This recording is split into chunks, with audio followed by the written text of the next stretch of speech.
నమస్తే. చిరంజీవి గారి తమ్ముడు పవన్ కళ్యాణ్ గారి అన్న కొణిదెల నాగేంద్రబాబు గారు అంటే నాగబాబు గారు దురుసు, బాగా దురుసు, నోటి దురుసు, డబ్బులిచ్చి మరీ కొనుక్కు రాగలడు తగాదని, అంత సమర్థుడు. అలాంటి ఆయన రాష్ట్ర మంత్రివర్గంలోకి రావడానికి మార్గం సుగమమైంది, రంగం సిద్ధమైంది. సుమారుగా 2 నెలల క్రితం అనుకుంటాను, డిసెంబర్లో నారా చంద్రబాబు నాయుడు గారు లిఖితపూర్వకంగా ఇచ్చాడు. కొణిదెల పవన్ కళ్యాణ్ గారి సోదరుడైనటువంటి నాగబాబు గారిని రాష్ట్ర మంత్రివర్గంలోకి తీసుకుంటాను అని లిఖితపూర్వకంగా లెటర్ రాసి బహిరంగంగా రిలీజ్ చేశారు. దీన్ని బట్టి మీకు ఏమర్థమవుతుంది? పవన్ కళ్యాణ్ గారికి చంద్రబాబు నాయుడు గారికి ఉన్న బంధం ఎంత బలహీనమైందో మీకు అర్థమవుతుంది. మీకే కాదు, ఎవరికైనా అర్థమవుతుంది. ఎందుకంటే నోటి మాట చాలు, అయ్యా మీ అన్నగారు నేను క్యాబినెట్లోకి తీసుకుంటాను నమ్ము అని. కానీ పవన్ కళ్యాణ్ గారు ఆయన ఒత్తిడో లేక మరొకరి ఒత్తిడో తెలియదు, కానీ లిఖితపూర్వకంగా మీ తమ్ముడిని నేను క్యాబినెట్లోకి తీసుకుంటాను అని రాసి బహిరంగంగా రిలీజ్ చేయవలసిన పరిస్థితి ఏర్పడింది. బహుశా ఈ రాష్ట్రంలోనే కాదు, ఏ రాష్ట్రంలో కూడా ఏ ముఖ్యమంత్రి కూడా మంత్రివర్గంలోకి ఫలానా వారిని తీసుకుంటాను అని 3-4 నెలల క్రితం లిఖితపూర్వకంగా రాసి బహిరంగంగా రిలీజ్ చేసిన సంఘటన ప్రజాస్వామ్య దేశంలో ఎక్కడా లేదు, ఉండబోదు అని కూడా ఈ సందర్భంగా నేను చెప్పదలుచుకున్నాను. అంటే దీని అర్థం ఏంటంటే పవన్ కళ్యాణ్ గారికి చంద్రబాబు నాయుడు గారికి మధ్యన ఉన్నటువంటి విశ్వాసాలు, నమ్మకాలు ఎంత బలంగా ఎంత బలహీనంగా ఉన్నాయో దీన్ని బట్టి చాలా క్లియర్గా అర్థమైపోతుందనే అంశాన్ని మీకు నేను ఈ సందర్భంగా చెప్పదలుచుకున్నాను. మరొక అంశాన్ని నేను చెప్పదలుచుకున్నది ఏంటంటే, పవన్ కళ్యాణ్ గారు జనసేన పార్టీ అధినేత, పార్టీని స్థాపించాడు, ఒకసారి 2 చోట్ల నిలబడి ఓడిపోయాడు, ఒక్క సీటు కూడా గెలుచుకోలేకపోయాడు. కానీ మొన్న పోటీ చేసిన ప్రతి చోట గెలుపొందాడు. 100% స్ట్రైక్ రేట్తో వచ్చాడు. ఉప ముఖ్యమంత్రిగా కూడా ప్రమాణ స్వీకారం చేశారు. అయితే ఇక్కడ గమనించాల్సినటువంటి అంశం ఏమిటంటే, ఈ రాష్ట్రంలో పవన్ కళ్యాణ్ గారిని కాపులు బాగా ప్రేమిస్తున్నారు. కారణం ఏంటంటే, కాపులు ఇంతకుముందు ఎప్పుడూ ముఖ్యమంత్రిగా చేయలేదు కాబట్టి పవన్ కళ్యాణ్ గారు ముఖ్యమంత్రిగా చేసే అవకాశం ఉంది. అంతకుముందు చిరంజీవి గారు ప్రయత్నం చేసినా సఫలం కాలేదు. కానీ పవన్ కళ్యాణ్ గారు చాలా పట్టుదలగా ముందుకు వెళ్తారు కాబట్టి ఆయన ఖచ్చితంగా ఈ రాష్ట్రానికి ముఖ్యమంత్రి అవుతాడు, ఒక కాపువాడు ముఖ్యమంత్రి అవుతాడని కాపు వాళ్ళందరూ సంతోషించి ఆయనకి ఓట్లు వేశారు. ఆయన ఏమో ముఖ్యమంత్రి కాలేదు కదా, ఉప ముఖ్యమంత్రి అయ్యారు, సంతోషం.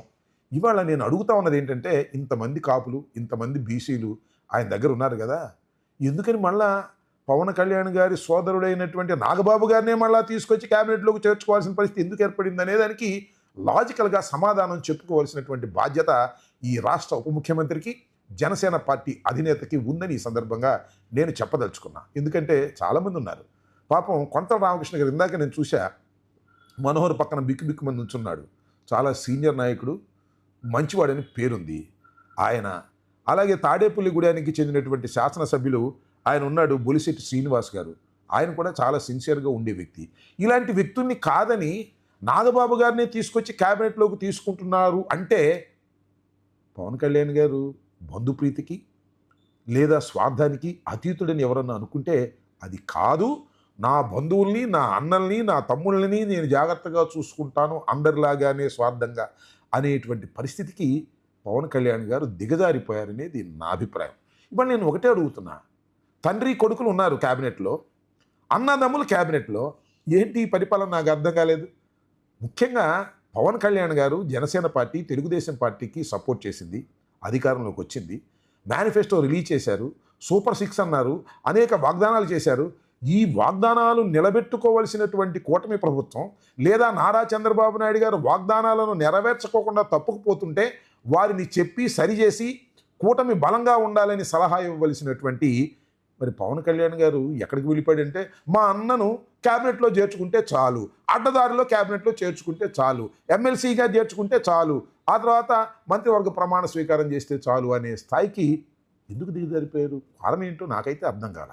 ఇదేనా ప్రజాస్వామ్యంలో నేను ప్రజలకు బాగా మేలు చేస్తాను, నిస్వార్థంగా ఉంటాను అని ఘీంకరించి మాట్లాడినటువంటి పవన్ కళ్యాణ్ గారు ఎందుకు తప్పటడుగులు వేస్తున్నారో జనసేన కార్యకర్తలు ఆలోచించుకోవాల్సిన అవసరం ఉందని మనవి చేస్తున్నాను.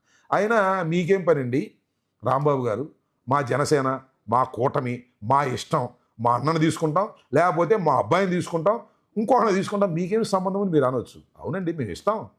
ప్రత్యర్థి పార్టీలకు కూడా సలహాలు ఇచ్చే ప్రయత్నం చేస్తాం. ఆ సలహాలు మంచివైతే ఆచరించండి, ఆచరించకపోతే అనుభవిస్తారు మీ కర్మ అనే విషయాన్ని ముందుగా నేను హెచ్చరిక చేసి చెప్తున్నాను. పవన్ కళ్యాణ్ గారి మీద ప్రజలకున్న విశ్వాసం ఈ దెబ్బతో పటాపంచలైపోతుంది. నాగబాబు గారు రాజకీయ రంగ ప్రవేశం పూర్తిగా చేస్తారు, మంత్రివర్గంలోకి వస్తారు. మంత్రివర్గంలోకి వచ్చిన తర్వాత తండ్రి కొడుకులు, అన్నాదమ్ములు చేసేటటువంటి అరాచకాలని ప్రజలు చూసి విస్తుపోయే పరిస్థితి కూడా ఏర్పడుతుందని ఈ సందర్భంగా నేను చెప్పదలుచుకున్నాను. మరొకరు మరో రకంగా మాట్లాడుతున్నారు. కొంతమంది అంటారు పవన్ కళ్యాణ్ గారు కేంద్ర రాజకీయాల్లోకి వెళ్ళిపోతారు, అందువల్ల బీజేపీ వారు ఆయన కేంద్ర రాజకీయాల్లోకి తీసుకుంటే రాష్ట్ర రాజకీయాల్లో అన్నను ప్రవేశపెట్టి ఇక్కడ జనసేనను బలంగా చేయాలని అనుకుంటున్నారు అనే మాట కూడా మాట్లాడుతున్నారు. అయినా కూడా అన్న ఎందుకు కావాలి?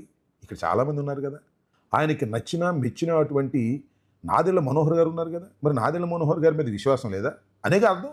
నాదెళ్ల మనోహర్ గారు పాపం పార్టీ పెట్టిన దగ్గర నుంచి అంతకుముందు కాంగ్రెస్ పార్టీలో ఉన్నారు. కాంగ్రెస్ పార్టీ నుంచి వచ్చి జనసేనలో చేరి ఆయనకి చేదోడుగా వాదోడుగా ఉంటున్నటువంటి నాదెళ్ల మనోహర్ గారి మీద విశ్వాసం లేకనే కదా నాగబాబు గారిని తెచ్చుకుంటున్నారు అనేటువంటి మాటలు కూడా అక్కడక్కడ వినిపిస్తున్నాయనే విషయాన్ని దయచేసి మర్చిపోవద్దని కూడా మనవి చేస్తున్నాం. కేంద్ర రాజకీయాలు రాష్ట్ర రాజకీయాలు రెండూ చూసుకునేంత శక్తి సామర్థ్యం జనసేన పార్టీకి ఉందని ఎవరైనా అనుకుంటే అది భ్రమ అని కూడా ఈ సందర్భంగా నేను మనవి చేస్తున్నాను. కాపులకి ఏదో చేస్తాడు, కాపులకందరికి కూడా మేలు చేసే పద్ధతుల్లో జనసేన పార్టీ అధినేత పవన్ కళ్యాణ్ గారు పనిచేస్తారని చాలామంది విశ్వసించారు. చాలామంది కాపులు ఆయనకు మద్దతు పలికారు. చివరికి జరుగుతున్నది ఏంటంటే కాపుల గురించి పట్టించుకునే పరిస్థితి లేనేలేదు. కాపులకి ఎంతమందికి సహాయం చేస్తున్నారో ఏమిటో ఒక్కసారి ఆలోచించుకోండి. కేవలం వాళ్ళ అన్నగారిని మాత్రం క్యాబినెట్లో తీసుకోవడానికి తన శక్తినంతా వినియోగించి పనిచేస్తున్నటువంటి పవన్ కళ్యాణ్ గారి ధోరణి ఏంటో రాష్ట్ర ప్రజానీకం, జనసేన పార్టీ నాయకులు, కార్యకర్తలు, కాపు సోదరులు ఆలోచించుకోవాలి. ఈ సందర్భంగా నేను మీకు సవినయంగా గుర్తు చేస్తున్నాను.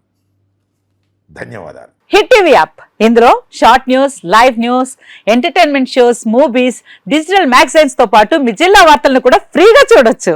అంతేకాదు కేజీ నుంచి పీజీ వరకు విద్యార్థులకు స్కాలర్షిప్ కూడా అందిస్తున్నాం. ప్రతి వారం 10 మందికి లక్కీ డ్రా ద్వారా ఒక్కొక్కరికి 10,000 రూపాయలు అందిస్తున్నాం. ఇంకెందుకు ఆలస్యం, వెంటనే హిట్ టీవీ యాప్ ని డౌన్లోడ్ చేసుకుని ఫ్రీగా ఎంటర్టైన్మెంట్ పొందండి. Hit TV app. Hit TV app. Please download hit TV app. Hit TV app ని ఫ్రీగా డౌన్లోడ్ చేసుకొని ఎంజాయ్ చేయండి. మీకు నచ్చిన ఎంటర్టైన్మెంట్ కోసం హిట్ టీవీ యాప్ ని ఫ్రీగా డౌన్లోడ్ చేసుకొని ఎంజాయ్ చేయండి. హిట్ టీవీ యాప్ ని డౌన్లోడ్ చేసుకుని ఆస్వాదించండి, ఆశీర్వదించండి. ఇంతమంది సెలబ్రిటీలు హిట్ టీవీ యాప్ ని డౌన్లోడ్ చేసుకోండి అని చెప్తున్నారంటే ఎంత మంచి యాప్ ఆలోచించండి. అమెరికా అమెరికా అమెరికా అమెరికాలో చదవాలనుకునే వాళ్ళకి విశ్వసనీయమైన పేరు మన శౌర్య కన్సల్టెన్సీ. UK లో 1 year masters. UK లో 1 year masters. 2 years work permit up to 5 years visa. Contact Saurya Consultancy. Contact 89851 89851.